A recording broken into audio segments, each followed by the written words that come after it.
Hello friend, welcome to Komal's cooking. તો આજે હું બનાવી રહી છું હેલ્ધી એવા ખજૂર ડ્રાયફ્રૂટ રોલ, જે ખૂબ જ ગુણકારી હોય છે અને શિયાળામાં તો આવી બધી વસ્તુ જેટલી ખાઈએ એટલી ઓછી છે.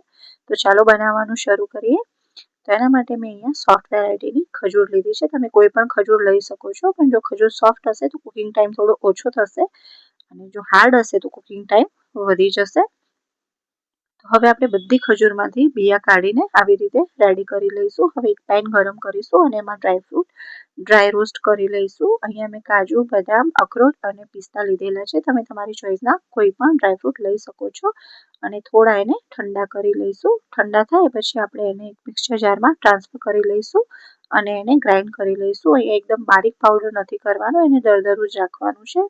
તમે ચાહો તો એને કટ કરીને પણ લઈ શકો છો. હવે આપણે ફરીથી પેન ગરમ કરીશું અને એમાં 2 ચમચી જેટલું ઘી એડ કરીશું અને જે ખજૂર આપણે બિયા કાઢીને રેડી કરી હતી એ એડ કરી દઈશું અને અહીંયા આપણે એને થોડું પ્રેસ કરતા જઈ અને હલાવતા જઈશું. પ્રેસ કરીશું એથી ખજૂર આપણી સોફ્ટ થતી જશે. જો તમે હાર્ડ ખજૂર થોડી લીધી હશે તો એને સોફ્ટ થવામાં થોડો વધારે ટાઈમ લાગે છે. અહીંયા મારી ખજૂર એકદમ સોફ્ટ જ હતી, તો મારે 5 થી 6 મિનિટમાં સરસ એવી ખજૂર રેડી થઈ ગઈ હતી. સોફ્ટ થઈને આવી રીતે પ્રેસ કરતા જવાનું છે.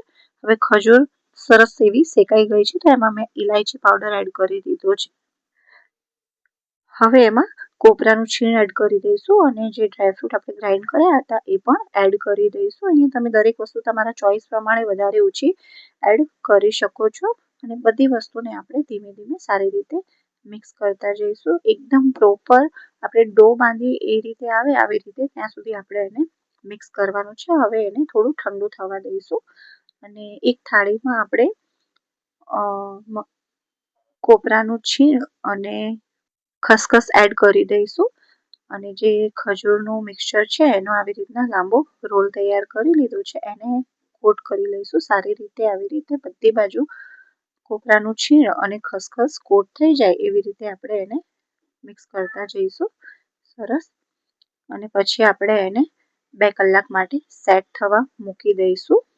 જો તમારી પાસે બહુ ટાઈમ ના હોય અને તમને થોડું જલ્દી જોઈતું હોય તો તમે એને અડધો કલાક રેફ્રિજરેટરમાં પણ સેટ કરવા મૂકી શકો છો.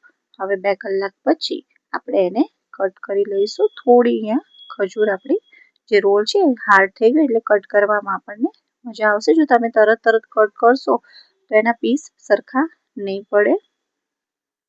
તો સરસ એવા આપણા ખજૂર ડ્રાયફ્રૂટ રોલ રેડી છે. તો તમે પણ બનાવજો અને મને જરૂરથી કમેન્ટ કરજો કે તમને મારી રેસીપી કેવી લાગે છે.